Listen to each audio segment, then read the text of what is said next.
Bon matin à tous. J'espère que vous allez bien. Comme vous le savez, on est dans notre série sur les juges. Et vous l'avez remarqué, si vous l'avez déjà lu dans le passé aussi, c'est un livre qui est assez troublant. Un livre qui est difficile à lire. Un livre qu'on finit notre chapitre puis on se dit « Oh, c'est ça, l'humanité. » Puis souvent, on se fâche même après eux. Mais je l'ai dit, je me répète, c'est que ce qu'on veut faire, c'est Dieu nous a donné ces récits-là pour qu'on puisse se voir en eux, un, et deux, voir plonger avec eux dans la noirceur du cœur humain. Comme Jacob et moi, on l'a dit, c'est pas que c'est une parabole pour notre cœur, puis que c'est pas une vraie histoire, c'est une vraie histoire. C'est un récit historique, c'est avec le peuple de Dieu dans le pays de Canaan. Mais il y a vraiment quelque chose qui nous amène à voir la dynamique de cœur et de notre adoration envers Dieu versus l'adoration des idoles. Et qu'il y a un réel combat dans notre cœur et qu'on doit voir c'est quoi les dynamiques et retirer les principes de ce livre-là pour pouvoir saisir le combat et voir de quelle manière est-ce qu'on va pouvoir amener notre adoration de plus en plus vers le Dieu vivant et non vers les idoles vers lesquelles il court si facilement. Et donc, aujourd'hui, on va continuer, on est rendu à Juge chapitre 6, si vous voulez tourner avec moi. Et on va lire le chapitre au complet. Dans ce chapitre-là, on va voir justement qu'il va y avoir des idoles qui sont présents au milieu d'Israël. Et Dieu va venir se présenter comme un Dieu qui est exclusif. C'est-à-dire qu'il veut être le seul et l'unique, qui ne va pas tolérer de rivalité ou de compétition pour l'adoration de son peuple. Si vous voulez bien, juste avant de le lire, on va demander l'assistance du Seigneur.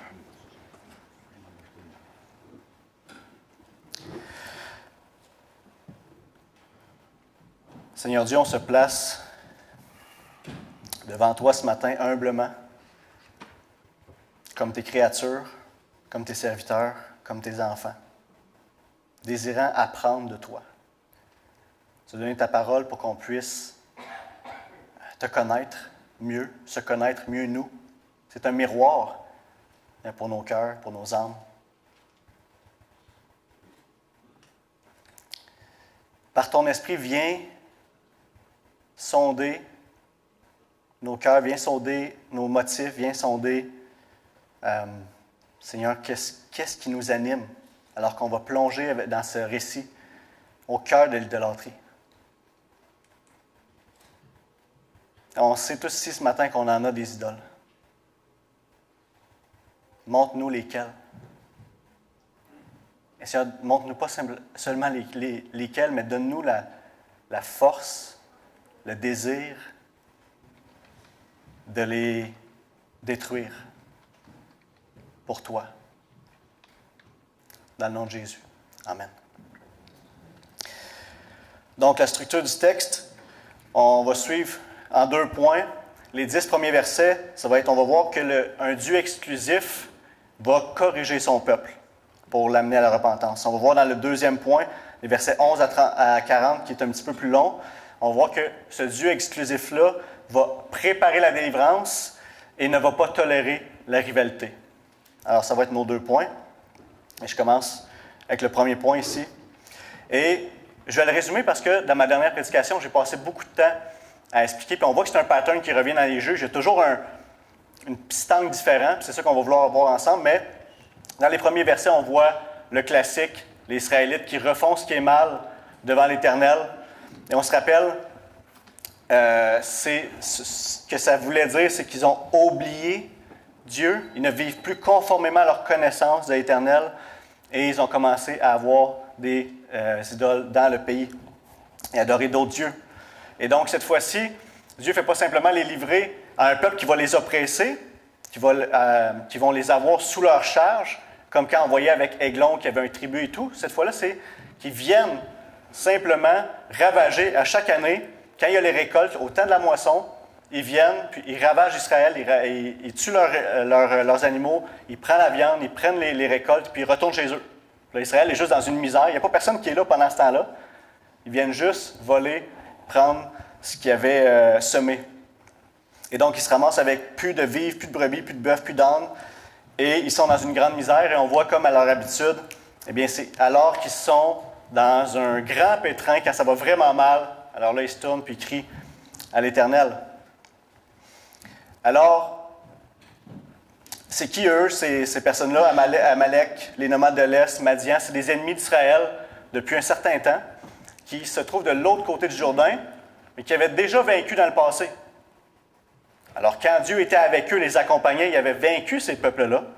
Et maintenant qu'ils ont abandonné l'Éternel, eh bien, ils se trouvent à être oppressés dans une grande misère par ces mêmes peuples-là.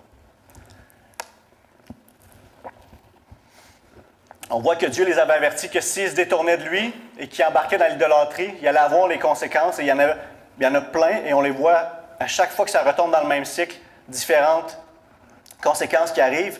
Et une de ceux-là, c'était en Lévitique 26, verset 16. Il dit, il avait dit, si vous obéissez pas à ma prescription, vous semerez vos semences pour rien, ce sont vos ennemis qui les mangeront. Il dit, je me tournerai contre vous et vous serez battus devant vos ennemis. Alors Dieu les avait déjà mis face au choix. Un peu comme quand on voit dans les Proverbes, tu as le chemin de la vie, tu as le chemin de la mort. Choisis la vie. Dieu avait dit, si tu obéis à mes prescriptions, si tu me suis, tu vas être béni en abondance. Il avait dit plein de bénédictions qu'il allait avoir pour eux. Il dit, mais si tu désobéis, si tu méprises mes commandements, si tu t'éloignes de moi, tu choisis de servir les autres dieux, il va y avoir ça, ça, ça. Et ils font simplement vivre les conséquences que Dieu avait déjà averties.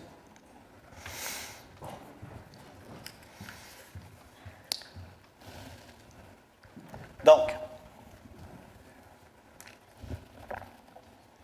une fois qu'arrivent les conséquences, il crie à l'Éternel, et voici la réponse de Dieu qui est différente. Les dernières fois, c'est ce point-là qu'on veut s'attarder. Verset 7. Lorsque les Israélites crièrent à l'Éternel au sujet de Madian, l'Éternel leur envoya un prophète qui leur dit, « Voici ce que dit l'Éternel, le Dieu d'Israël. Je vous ai fait sortir d'Égypte et quitter la maison d'esclavage. Je vous ai délivré de la domination des Égyptiens et de tous ceux qui vous opprimaient. Je les ai chassés devant vous et je vous ai donné leur pays. Je vous ai dit, je suis l'Éternel, votre Dieu. Vous ne craindrez pas les dieux des Amoréens, même si vous habitez dans leur pays, mais vous n'avez pas écouté. » Alors Dieu ici veut venir rendre clair que crier à l'Éternel, ce ne sera pas un mécanisme automatique. Ce n'est pas une méthode à 1 plus 1 égale 2. Ce n'est pas tu cries à Dieu puis Dieu vient te délivrer. Parce que c'est ça qu'ils ont vécu un petit peu dans le passé. Et comme j'avais parlé, dans le dernier passage, il semblait que quand il avait crié à l'Éternel, il y avait une forme de repentance qui était présente dans leur cœur pour revenir à Dieu. Mais ici, on voit qu'elle n'est plus là. Ça va être l'utilité du prophète de venir produire ça. Et on voit que plus que ça avance, plus que le peuple s'éloigne de Dieu, plus qu'ils replongent dans leurs péchés, dans leurs vieilles habitudes, moins ils sont dans leur retour à Dieu tout court. À la fin, on va voir avec Samson, il ne crie même plus vers l'Éternel. Alors ici, au moins, il crie encore à l'Éternel. Il y a une certaine conscience de ça. Mais on voit qu'il n'y a pas de repentance. Alors, ça va être ici l'utilité du prophète de venir éclairer la situation pour leur montrer pourquoi ils sont dans cet état-là. Il veut les reprendre. Il veut les convaincre qu'ils sont coupables. Il veut leur dire, vous n'avez aucun droit et aucune attente de ma délivrance. Voyez ce qui est arrivé. Mais on voit que la réponse de Dieu va être surprenante et complètement différente de ce qu'on pourrait s'attendre et ce qu'eux auraient pu s'attendre. En fait, c'est que Dieu vient, comme on a vu, les corriger, mais dans sa correction, ce n'est pas simplement un châtiment. Comme un bon père, il vient aussi à eux, leur parler, puis les amener à la repentance, pour pouvoir, une vraie repentance, pour les amener à la délivrance. Parce qu'en fait, je dis une vraie repentance parce qu'en fait, ils vivent une certaine repentance, mais c'est une tristesse, comme on voit Paul nous explique ça en 2 Corinthiens 7, versets 9 et 10. C'est une tristesse selon le monde. Les Israélites sont très tristes, là. Mais ils ne sont pas tristes par rapport à ce qu'ils ont offensé Dieu puis qu'ils ont brisé ses commandements, puis qu'ils sont partis à l'idolâtrie. Ils sont tristes parce qu'il y a des conséquences qui les affectent. Je vous donne un exemple. Récemment, Némi est en train de manger, mon garçon Némi. Je lui ai donné un muffin pour dessert, c'est un spécial. Et là, il niaisait, il n'écoutait pas. Je l'ai averti, il n'a pas écouté. Alors là, je lui ai enlevé son muffin. Il dit, c'est la conséquence d'avoir désobéi à papa. La tristesse, comme si quelqu'un était mort. Là. Non, elle voulait tomber, mon muffin. Lui, il est triste, là. Il regrette. J'aurais dû écouter papa. J'aurais pas dû désobéir. Il y a une vraie tristesse. Mais il n'est pas triste qu'il m'a désobéi. Il n'est pas triste d'avoir désobéi à Dieu qui demande d'obéir à papa. Il n'est pas triste d'avoir péché. Il est triste parce qu'il n'a plus son muffin. J'y avais laissé son muffin, il n'y aurait eu aucune tristesse. Il braille de même, je lui remets le muffin dans les mains, il arrête de pleurer automatique. La tristesse est associée aux conséquences. Et ça, c'est très important, il y a une grande distinction. Ça, c'est parce que dans cette tristesse-là, notre cœur n'est pas attristé du péché, attristé d'avoir offensé Dieu, et reste accroché au mal, il reste enraciné en nous, et ça fait que si les conséquences s'en vont, eh bien, naturellement, on va retourner à notre péché qu'on avait délaissé. La vraie tristesse selon Dieu, c'est qu'on va être attristé d'avoir offensé l'Éternel, d'avoir péché pour avoir péché. Et peu importe les conséquences qui vont nous arriver, eh bien, on est prêt à les accepter parce que notre tristesse n'est plus sur les conséquences, mais du fait qu'on a péché. On accepte la justice de Dieu. Et on regarde, on voit le péché comme Dieu le voit. Comme dégueulasse, comme terrible, comme vraiment grave. Si vous êtes plus sûr que le péché est grave, là, voyez Jésus sur la croix dans votre tête. C'est ça que ça l'a coûté à Dieu le Père, son Fils cloué sur la croix et déverser la colère sur lui. C'est ça le péché. Alors ça, c'est la tristesse selon Dieu et ce n'est pas ce qu'eux, ils avaient.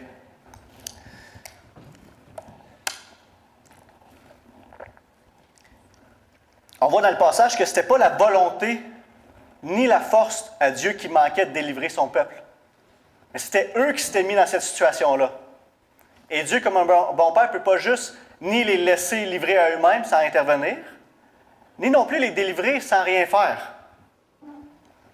Alors il agit envers eux pour les ramener à lui, pour ramener une vraie restauration de relation. Pas juste délivrer puis que ça repart dans le même pattern de péché.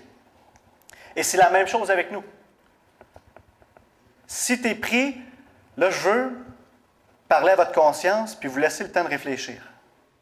Probablement dans vos vies, à chacun d'entre vous, si vous êtes comme moi, que des péchés que ça nous attriste, on se repent, on le confie à Dieu, et puis ça revient.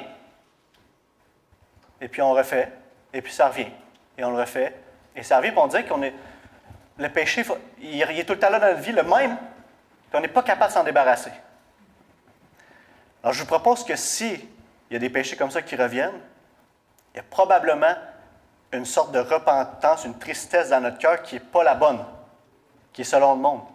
On n'aime pas le péché qu'on fait, mais probablement, comme on va le voir ici, eux autres, dans le texte, une idole derrière le péché, qu'elles, on la chérit dans notre cœur. Et c'est cette idole-là qui nous amène à faire ces péchés-là. Si, je donne un exemple, quand moi j'ai vécu aussi avec, je vous ai déjà partagé avec Jonas, avec mes enfants pour être plus général, beaucoup de difficultés, puis ça m'amenait beaucoup de colère. Puis là, ça m'arrivait d'avoir des paroles, des pensées qui dépassaient mon entendement, puis je péchais dans ma façon d'être. Et j'haïssais ça. Et je me repentais à Dieu de ça. Mais au final, là, c'est que c'était pas comme je voulais, moi. Je n'étais pas en contrôle de la situation. Si moi j'étais Dieu, là, ça ne se serait pas passé comme ça. Alors mon idole, c'était le contrôle des événements, la souveraineté des événements. Que je ne laissais pas à Dieu pour avoir un contentement. Mais fait que ma colère, mon manque de patience, mon manque d'amour, mon indignation face à Dieu, je l'haïssais, je me repentais de ça. Mais c'était les conséquences qui m'amenaient ma conscience à pu être bien, puis à savoir que je ne faisais pas ce qui était bien. Puis je n'étais pas en paix. Puis j'allais pas bien. Ça, je ne voulais plus ça. Ça m'attristait. Mais parce que l'idole était encore là, moi, j'aurais voulu différent, puis c'est pas différent, je ne l'avais pas remis à Dieu. Alors je continuais. Puis je demandais pardon, puis je recommençais. Les péchés étaient toujours là.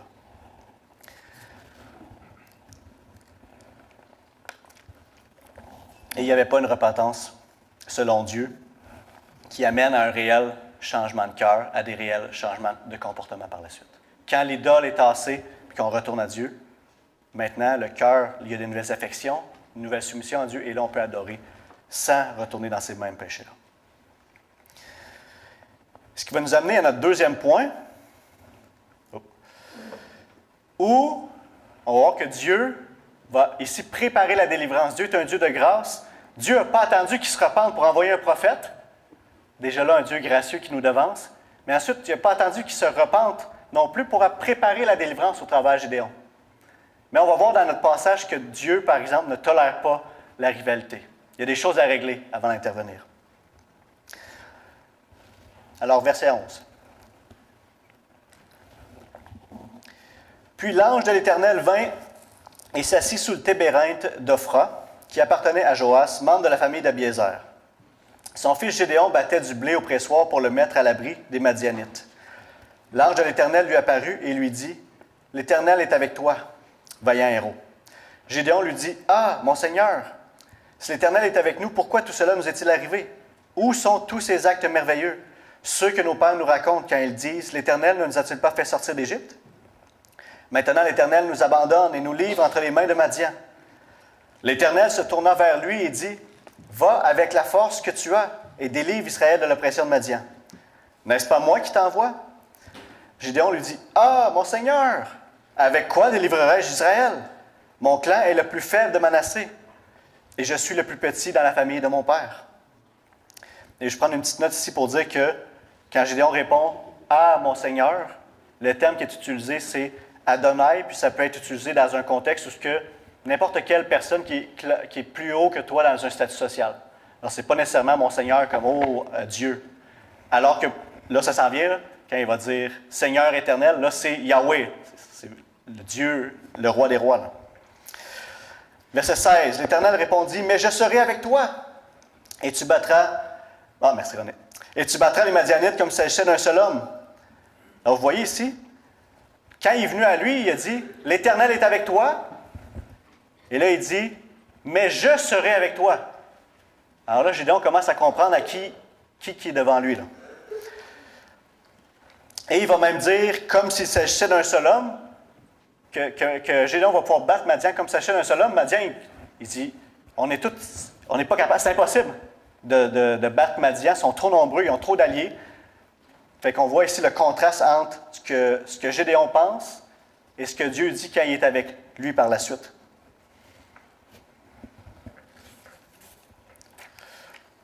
Gédéon lui dit, « Si j'ai trouvé grâce à tes yeux, donne-moi un signe pour montrer que c'est bien toi qui me parles. » Alors, il commence à réaliser que c'est Dieu devant lui, mais il n'est pas certain. Alors, il veut demander un signe pour s'assurer que celui qui l'envoie, c'est bien l'Éternel, pour s'assurer de son autorité auprès du peuple, mais s'assurer aussi de la victoire et du succès. Il dit, « Ne t'éloigne pas d'ici jusqu'à ce que je revienne auprès de toi, que j'apporte mon offrande et que je la dépose devant toi. » Et l'Éternel dit, « Je resterai jusqu'à ce que tu reviennes. » C'est encore une fois le Dieu dans sa grâce qui s'accommode à la demande et aux besoins de son serviteur. C'est l'Éternel, il attend. Gédéon, il dit, « Attends un petit peu, je vais te préparer quelque chose. » Puis Dieu dit, « C'est bon, vas-y, j'attends. »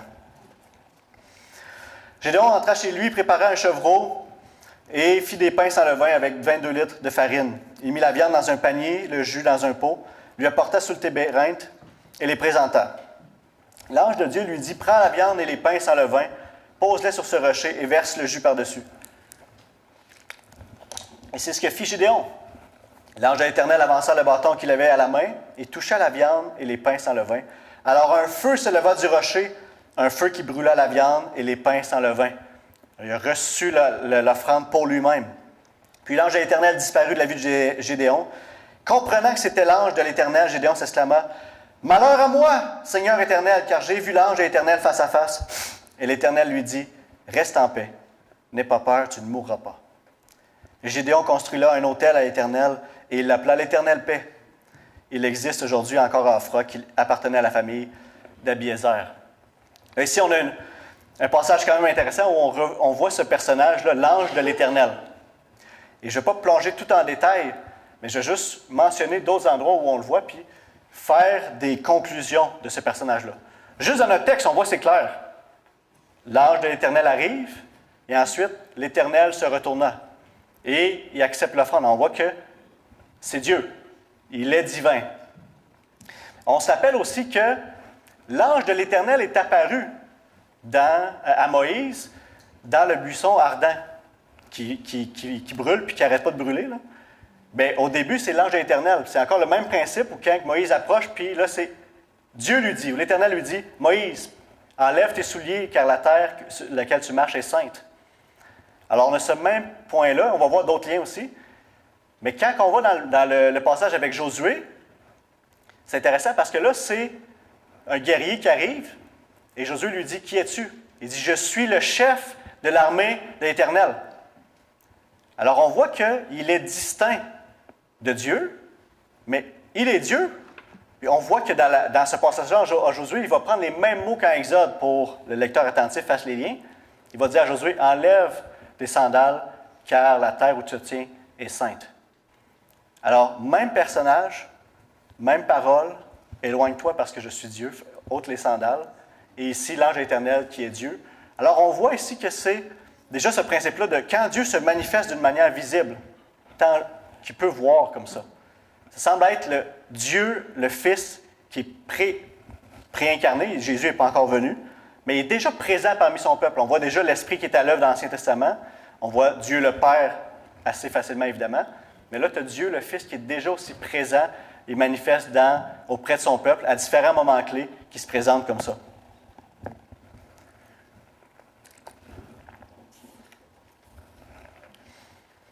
Et le point, c'est de voir la différence entre notre perception, comme la perception que Gédéon avait. Moi, la famille la plus pauvre, et je suis le plus petit de ma famille, moi, je peux faire quelque chose. Alors, dans son humilité, mais aussi dans sa perception humaine. Alors, quand c'est Dieu qui vient, maintenant il lui dit, « L'Éternel est avec toi, vaillant héros. » Alors la perspective change. Il dit, « Tu vas battre Madian comme c'est un seul homme, avec moi, parce que je suis avec toi. » Et c'était le même principe. Je veux juste relire pour que vous voyez avec Moïse. Moïse disait, « Je suis qui, moi? » Au verset 11, « Qui suis-je, moi, pour aller trouver le Pharaon et pour faire sortir les Israélites d'Égypte? » Même questionnement, même réponse. Dieu dit, « Je serai avec toi. » Alors c'est normal de se sentir inadéquat pour les choses auxquelles que Dieu nous appelle. On peut penser au rôle de parent, mari, femme, toutes des choses auxquelles, si tu es une femme, si tu es un mari, vous êtes des parents, Dieu nous appelle à ce rôle-là. On sait à quel point ça peut être difficile, puis même des fois, ça peut nous sembler impossible d'aimer nos femmes. Tu sais, moi, je dis, la femme doit respecter et se soumettre à son mari, c'est difficile. Pour nous, c'est impossible d'aimer notre femme comme Christ a aimé l'Église. C'est mieux votre rôle à vous, mesdames. Mais une fois que Dieu a dit qu'il est avec nous, alors toute argumentation d'être inadéquat ne devrait plus être là. On peut encore le sentir, c'est sûr, ça va être normal. On doit placer notre foi en Dieu qui nous accompagne. Alors la force de Gédéon, comme la nôtre, ne doit pas être dans ce qu'il pense de lui-même, mais dans ce que Dieu affirme sur lui. Tu es un vaillant héros. Je serai avec toi. Et on sait que le Seigneur Jésus nous a dit une même promesse aussi. Et je veux nous encourager avec ça. Je rappelle un texte bien connu, en Matthieu 28, versets 18 à 20. Jésus s'approcha des disciples et il leur dit, « Tout pouvoir m'a été donné dans le ciel et sur la terre. Allez donc, faites de toutes les nations des disciples, baptisez-les au nom du Père, du Fils et du Saint-Esprit, enseignez-leur à mettre en pratique tout ce que je vous ai prescrit. Et moi, je suis avec vous tous les jours jusqu'à la fin du monde. » Alors, je sais que pour plusieurs, l'évangélisation, la formation de disciples, la mission de l'Église et des croyants, c'est quelque chose qui nous rend... Je suis inadéquat, je ne peux pas faire ça. Et c'est normal, il faut. Si on n'a pas ce sentiment-là, il y a de l'orgueil, puis ça n'ira pas bien. Dieu s'oppose aux orgueilleux, il fait grâce aux humbles. Le sentiment d'inéquatie est normal. Mais Jésus a dit, si tu y vas, je suis avec toi. Il ne nous a pas laissés seuls. Il faut changer notre perspective dans la mission. Même Paul a dit, et pour cette mission qui donc est qualifiée. Mais ce n'est pas que nous travaillons par nos propres forces, mais c'est Dieu qui travaille. Alors c'est le même principe. Dieu est avec nous dans la mission. Dieu est avec nous dans le rôle qu'il nous a donné, que tu sois une mère avec les enfants, comme j'ai dit tantôt, un père avec les enfants des parents, que ce soit aussi dans un service que tu fais à l'Église. Quand Dieu t'appelle, quand tu as cette conviction-là que Dieu t'appelle, Dieu va être avec toi.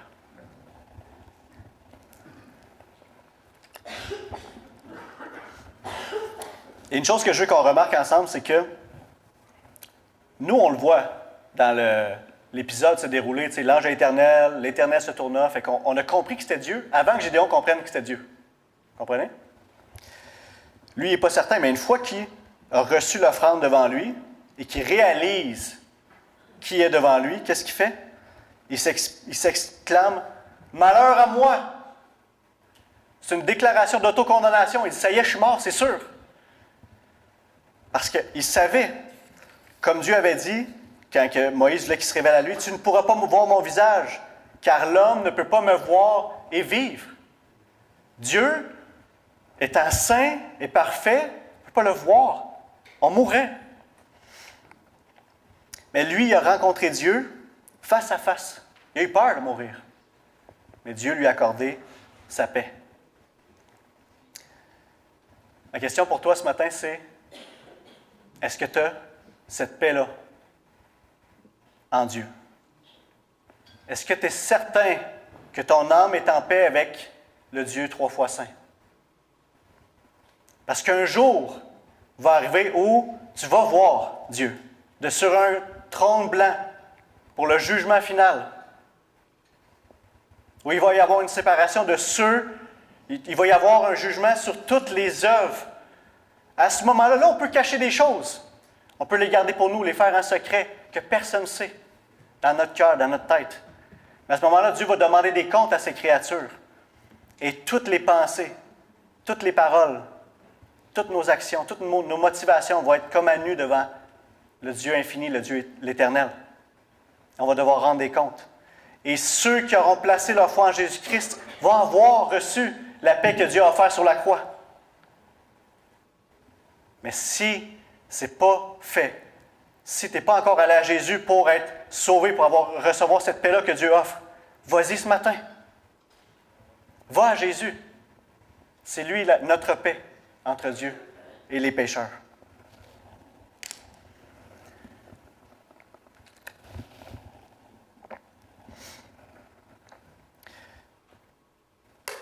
Par la suite, là, on va voir que Gédéon a fait quelque chose qui va provoquer une situation. Vous avez remarqué à la fin des versets, devant le fait que Dieu l'épargne, il lui dit « Tu ne mourras pas », il a reçu la paix de Dieu, il érige un autel à Dieu pour l'adorer. Mais là, il y a un problème. Il y a déjà un autel à cet endroit-là. Mais ce n'est pas à Dieu qu'elle est. Alors là, il y a une rivalité. Dieu est rendu présent. Il y a un autel de Dieu, mais aussi un autel de Baal. On va voir qu'est-ce qui va arriver. Qu'est-ce que Dieu fait avec ça. Au cours de la même nuit, l'Éternel dit à Gédéon, « Prends le jeune taureau de ton père, ainsi qu'un deuxième taureau de 7 ans. Démolis l'autel de Baal qui appartient à ton père et abats le poteau sacré qui se trouve dessus. Tu construiras ensuite et tu disposeras sur le haut de ce rocher un autel consacré à l'Éternel, ton Dieu.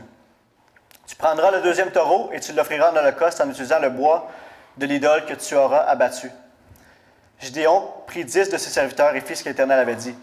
Toutefois, comme il avait peur de la famille de son père et des habitants de la ville, il accomplit de nuit et non de jour. Lorsque les habitants de la ville se levèrent de bon matin, ils constatèrent que l'autel de Baal avait été démoli, le poteau sacré placé dessus abattu, et le deuxième taureau offert en holocauste sur le nouvel autel qui avait été construit. Ils se dirent l'un à l'autre, « Qui a fait cela? » Et ils s'informèrent et ils firent des recherches. On leur dit, « C'est Gédéon, fils de Joas, qui a fait cela. » Alors les habitants de la ville dirent à Joas, « Fais sortir ton fils de chez toi et qu'il meure. » Rien de moins, hein? Car il a démoli l'autel de Baal et abattu le poteau sacré qui se trouve dessus. Donc la réaction des idolâtres quand leur idole est brisée. Hein? Est-ce à vous de venir à son secours? Joas répondit à tous ceux qui se présentèrent à lui, « Est-ce à vous de défendre Baal? Est-ce à vous de venir à son secours? Toute personne qui défendra Baal mourra avant le matin. Si Baal est un dieu qui se défend lui-même, puisqu'on a démoli son autel. Ce jour-là, on donna à Gédéon le nom de Jérubbaal en disant que Baal se défende contre lui, puisqu'il a démoli son autel. Alors ici, on voit, comme j'ai dit, une rivalité qui s'est installée. Dieu est un Dieu exclusif, il ne peut pas tolérer qu'il y ait un autre autel, qu'il y ait d'autres idoles, d'autres adorations autour de lui. Alors si on veut que Dieu prenne toute la place, alors on doit enlever les idoles. Au verset 25-26, c'est comme si Dieu disait, si tu veux que je sois là, l'autre doit s'en aller. Les deux ne peuvent pas cohabiter. Je veux qu'on remarque aussi, parce que je ne veux pas aller trop rapidement dans les implications du cœur, je veux qu'on se mette dans les souliers un petit peu de Gédéon. Là, il doit briser l'autel à son père. Puis ici, tous les habitants, ça se pourrait. Imaginez les conséquences là, que ça aurait pu avoir pour lui. Il aurait pu, auprès de son père, premièrement, être banni de sa famille. Il aurait pu être déshérité. Il aurait pu aussi se faire tuer, on l'a vu dans le texte. Il était rendu là, le peuple. On va le tuer. Sors-les, puis on le tue. Mais sachant que c'était la volonté de Dieu, sachant que qu'il y avait la faveur de Dieu à faire cette chose-là, que c'était la bonne chose à faire pour Dieu, alors il le fait. Il a craint Dieu plus que les hommes. On l'a vu dans le texte, il a craint les hommes. C'est normal. Il a eu peur, ils peuvent me tuer. Là. Normal d'avoir une crainte des hommes, c'est jusqu'à ne pas devenir idolâtre, prendre la place de Dieu. On doit craindre Dieu plus que les hommes. Alors, malgré sa peur des hommes, il a quand même obéi à Dieu et fait ce que Dieu lui avait demandé. Peu importe les conséquences, alors on est appelé à faire ce que Dieu nous demande, peu importe le coût. Et on voit dans notre passage que, avant de repousser les ennemis externes, Israël devait faire le ménage interne, repousser les ennemis internes. Alors, c'est la même chose pour nos vies. Dieu ne va pas nous sortir de notre misère ou nous enlever un péché qu'on a. Ce n'est pas une baguette magique. Tu sais, si on est impatient, on voudrait être plus patient, puis qu'on dit à Seigneur, permets que je sois plus patient. Si Dieu fait juste infuser de la patience en nous, qu'on devient plus patient, est-ce qu'on aura réglé le problème? Le réel problème. Alors, pourquoi on est impatient? C'est à la racine que ça doit se faire. Il doit y avoir une sanctification progressive que Dieu va permettre des événements dans notre vie où là, le cœur va être exposé. Je donne une illustration pour aider à comprendre ce point-là. On le sait tous qu'il y a des souris dans notre maison. Dans l'entretoit, dans le grenier. Mais on ne les voit pas, puis on est bien comme ça. On n'en parle pas à personne, il y a des souris, c'est pas grave. Puis là, même si on va dans l'entretoit pour aller voir, bien, le temps qu'on monte puis qu'on aille voir, bien, ils sont tous cachés, puis il n'y a pas de souris ici. On descend, c'est correct. Ce que Dieu fait, là, c'est qu'il nous donne une vision de la maison complète, du grenier, puis il allume les lumières d'un coup sec sans personne bouge. Puis là, on voit les souris, là. Oh, il y en a plus que je pensais. Et on les voit. Et il nous permet de les voir de quelle manière? Dans cette façon-là, où c'est facile d'être patient quand tout va bien. Quand tu es seul chez vous avec ton café, puis le matin à 6 heures, il y a des oiseaux qui chantent. Ah, que tu es patient à ce moment-là. Mais va sur la route dans un bouchon, quelqu'un qui te crie après parce que tu n'as pas avancé sans rouge. Là, tout d'un coup, là, la souris est là, là. Là, tu la vois, là. Bien, ces moments-là, c'est pas pour dire « Hé, que je suis donc impatient, finalement. » Il est en train de te montrer, il est en train de travailler ton caractère puis de te permettre à ce moment-là de choisir qui est-ce que je vais adorer. Moi, qui a envie de se fâcher, parce que c'est ça la bonne chose. Il mérite que je me fâche après lui. Ou Dieu, pour l'honorer, de me mettre moi de côté puis de briser cette idole-là. Donc, Dieu va me mettre en lumière comme ça. Et on ne fera pas semblant. Là, je veux rentrer un peu plus profond. Là. Je m'aventure. Je suis un peu comme Gédéon, j'ai oublié à Dieu, même si ça allait peut-être me tuer. On rentre dans le cœur. Là. Les idoles, là, c'est des choses qu'on chérit secrètement, qu'on aime. Si on ne les aimait pas, là, on arrêterait de les faire. Le problème, c'est que notre cœur, il est chambranlant, puis il va souvent vers eux. Et on ne veut pas les délaisser parce que ça nous ferait souffrir. Les idoles, c'est des choses qui nous promettent que la vie va être meilleure, qui nous promettent des belles choses, qu'on devrait chercher à combler en Dieu, mais que c'est plus facile et accessible ici. C'est insécurisant de laisser nos idoles. On a envie de les garder. Et pour nous aider là, voir c'est quoi. Je vais vous donner des trucs. Okay? Un des, on va dire, des drapeaux qui viennent nous aider pour dire, ah ça, là, il y a quelque chose qui se passe. Un guide, pour nous, ça va être nos émotions. OK? Parce que les choses, les idoles, souvent, ce n'est pas des mauvaises choses en soi. Ça va être de vouloir être apprécié des gens, de vouloir se sentir bon, aimé, d'avoir le contrôle sur des choses. C'est juste que quand ça va prendre la place de Dieu dans notre cœur, eh bien là, ça devient de l'idolâtrie parce qu'on s'accroche, puis on met notre espérance, puis on est affecté par ça. Alors les émotions, c'est quand que vous allez réagir fortement dans des situations. Posez-vous des questions. Soit avec de la colère extrême, dans une situation où on se dit « Pourquoi je suis autant en colère que ça? » Soit de la joie extrême dans cette chose-là, où est-ce que ça vient envahir nos pensées. Qu'est-ce qui vous apporte cette joie? Je ne veux pas nous mêler non plus pour dire « Bien là, je suis joyeux, moi, quand je vois mes enfants, c'est de l'idolâtrie. » Tu sais, il va y avoir des choses où les émotions vont être là, mais posez-vous des questions dans certaines situations.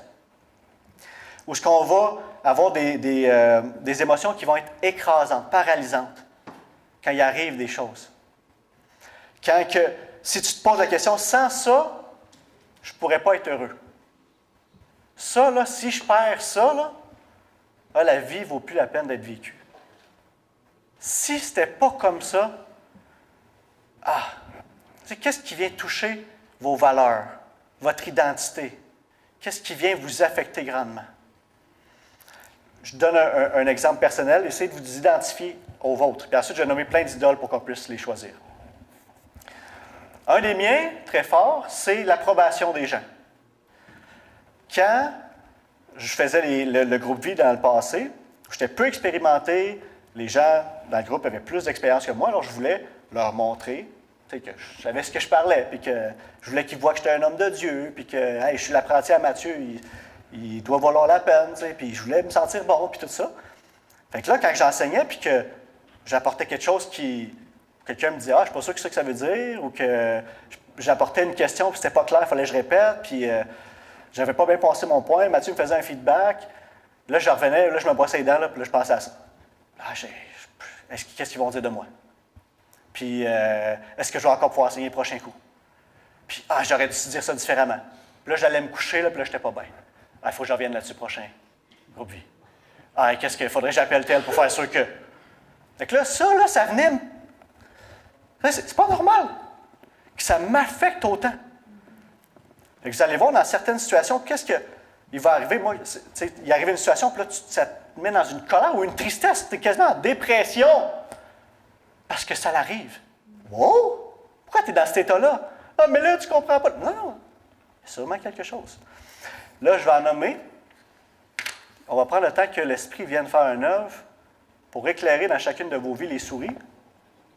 C'est quelle la vôtre? Puis après ça, on va expliquer quoi faire avec ça.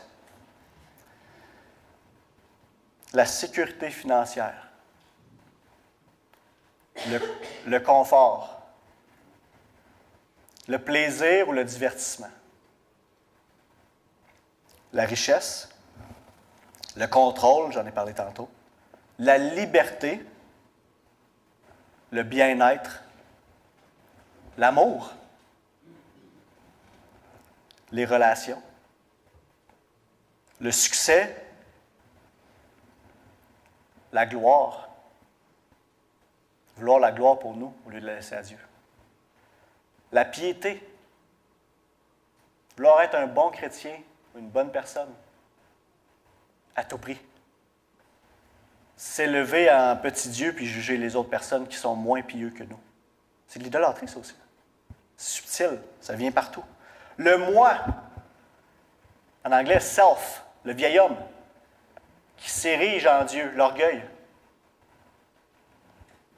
Quand ça ne fait pas mon affaire, là, je suis fâché, là, je suis triste, là, je suis abattu, là, je suis découragé. Et l'approbation des autres. Il y en aurait plusieurs autres. Je laisse l'œuvre de l'Esprit vous montrer. Et je ne vous laisse pas dans cette situation dramatique-là. Je vous apporte la solution. Psaume 139 dit examine-moi, ô Dieu. Souvent, on les voit pas, on a des angles morts. Le péché, c'est son propre, il nous aveugle. Il nous rend stupides. Examine-moi, ô Dieu. Ayez l'humilité et le courage d'aller à Dieu dans une prière, de dire, examine-moi, les profondeurs, la profondeur de mon être, là, examine-le. Mets en lumière ce que je n'ai pas envie de voir, ce que je n'ai pas envie de délaisser, montre-le-moi. On voit en Romains 8 que c'est un Dieu qui examine les cœurs, qui sonde les cœurs, qui vient dans les endroits où on ne peut pas nous aller. Mais maintenant, ce n'est pas juste « montre-moi-le », c'est « donne-moi aussi la force et le courage de m'en détourner, de te le laisser ». Et je vais prendre dans notre texte, regardez, c'est intéressant, ce que Dieu demande de faire. Brise l'autel, brise le poteau sacré, prends le poteau sacré, puis brûle-le sur mon autel. Il est en train de dire, ton idole, là, tu me le donnes. Brûle-le sur mon autel. Alors, on doit briser, prendre, comme il a fait, prendre le taureau que Dieu nous a donné, briser l'autel, prendre ça, pas laisser le matériau là qui peut se reconstruire d'un coup que j'en veuille encore tantôt. Je le prends puis je le brûle. Je l'apporte au pied du Seigneur puis je dis, ça, là, Seigneur, l'approbation des autres, je te le laisse. Parce que ma valeur est en toi. Tu m'as approuvé en Jésus-Christ. Ma valeur est en Jésus. Tu m'aimes parce que je suis en Jésus, je suis juste en toi. Je n'ai pas besoin de me prouver aux autres. Cette soif-là que je veux par-dessus tout, plus que tout, c'est en toi qu'elle devrait s'épancher. Alors Dieu te le montre. Tu demandes la force de t'en défaire parce que c'est dur, parce que tu veux garder le contrôle sur ça. Et tu ne vas pas juste le laisser là. Tu l'amènes à Dieu et tu le brûles sur son autel. On doit faire de Dieu le sujet de notre joie. Tout ce qu'on essaie de combler par ces choses-là, identitaires, de valeurs, de désirs profonds, on doit le combler en Jésus. Faire de Dieu nos délices. Quand Dieu nous dit en Psaume 37,4, « Fais de l'Éternel tes délices, il te donnera ce que ton cœur désire », il n'est pas en train de dire, « Si tu fais de moi tes délices, je vais te donner ce que ton cœur désire en ce moment. » Non. Si tu fais de l'Éternel tes délices, il va changer ton cœur. Et tes affections vont être transformées, renouvelées pour que ce que tu désires, c'est d'aimer Dieu, de faire sa volonté, puis soit accordé avec lui. Et alors là, tu n'auras plus des aspirations qui te mettent constamment en contradiction avec ce que Dieu veut peut être misérable parce que tu ne te sens pas bien, parce que tu sais, si Dieu est merveilleux, puis glorieux, puis désirable, puis c'est à lui que tu vas, puis c'est à lui que tu remets toutes ces choses-là, puis que par les moyens de grâce qu'il nous a donnés, sa parole, la prière, l'Église, nommez-les, qu'on nourrit notre âme puis notre cœur, que Dieu devient merveilleux puis désirable, puis que c'est la croix qui est merveilleuse, puis qui remplit nos désirs, on n'ira pas boire ailleurs.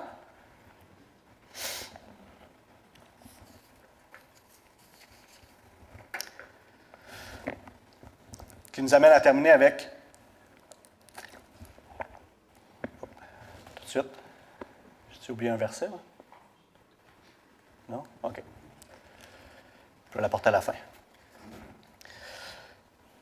Ici, on voit que Gédéon est revêtu de l'Esprit, donc Dieu encore utilise son Esprit pour donner ce qui est nécessaire à celui qui va délivrer son peuple pour mener à bien la mission.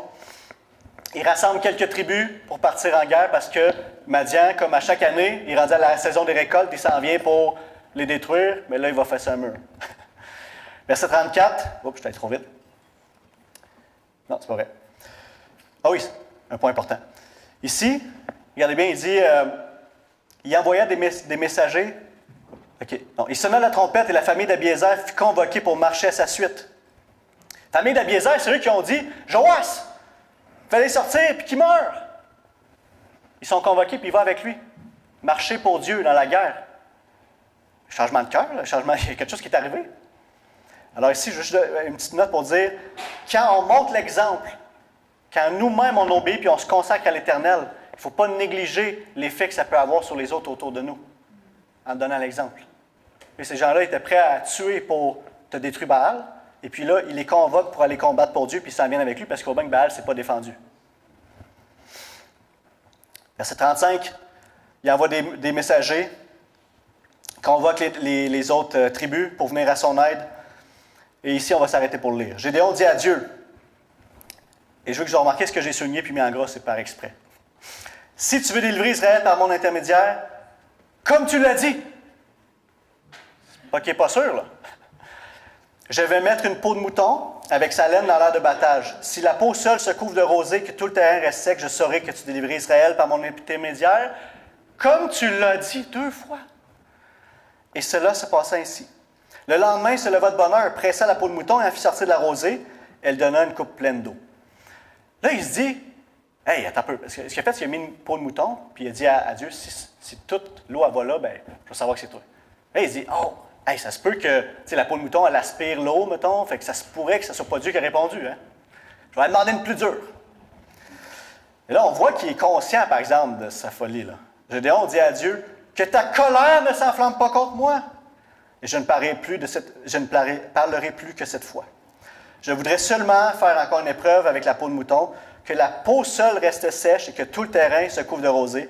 Dieu agit ainsi cette nuit-là, et la peau de mouton resta sèche, seule, et le restant du terrain était couvert de rosée.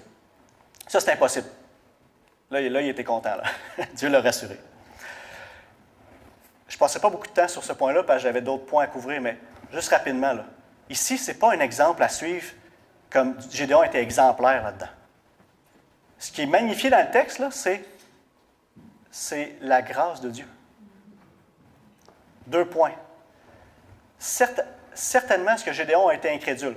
Dieu lui avait dit, il n'est pas incertain, là. Dieu lui avait dit, mot pour mot dans sa face, je vais délivrer au travers de toi, Madian. Mais, c'est un homme. Il s'en va, lui, là, combattre une armée qui est ravage depuis 7 ans. Je comprends qu'il a eu peur. Qui, nous autres, qui aurait fait différemment? C'est nous autres, ça. Il faut se voir en Gédéon. Mais voir en Gédéon, c'est aussi voir en Dieu. Dieu aurait pu dire, je te l'ai dit. Il répond à sa requête 2 fois. Wow! Malgré son incrédulité, vient rassurer l'homme qui a appelé pour lui montrer, non, je suis avec toi, regarde, je vais être avec toi. Ça va bien aller, je vais te délivrer. Il rassure le cœur de son serviteur malgré sa faiblesse. C'est un peu, j'entends le cri dans le Nouveau Testament qui dit, Seigneur, je crois, viens au secours de mon incrédulité. C'est ça.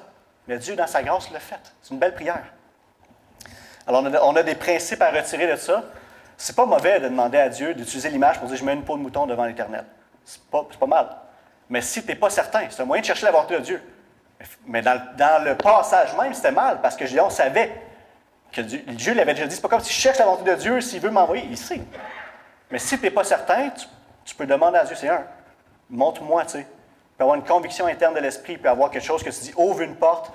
Quand tu cherches la volonté de Dieu, ça peut être une image qui t'aide, mais n'oublie pas que dans le passage, Gédéon, il savait déjà.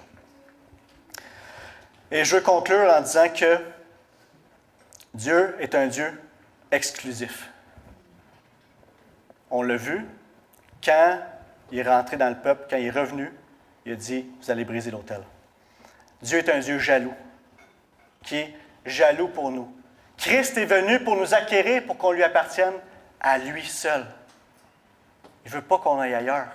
Pas parce que c'est un jaloux tyran. Il sait que c'est en lui le mieux. Que si on cherche ailleurs, on va être misérable. C'est lui qui nous donne le meilleur, c'est lui qui nous comble de notre soif, de toutes ces aspirations-là qu'on cherche comme des fous, je ne dirais pas d'autre mot, ailleurs qu'en lui.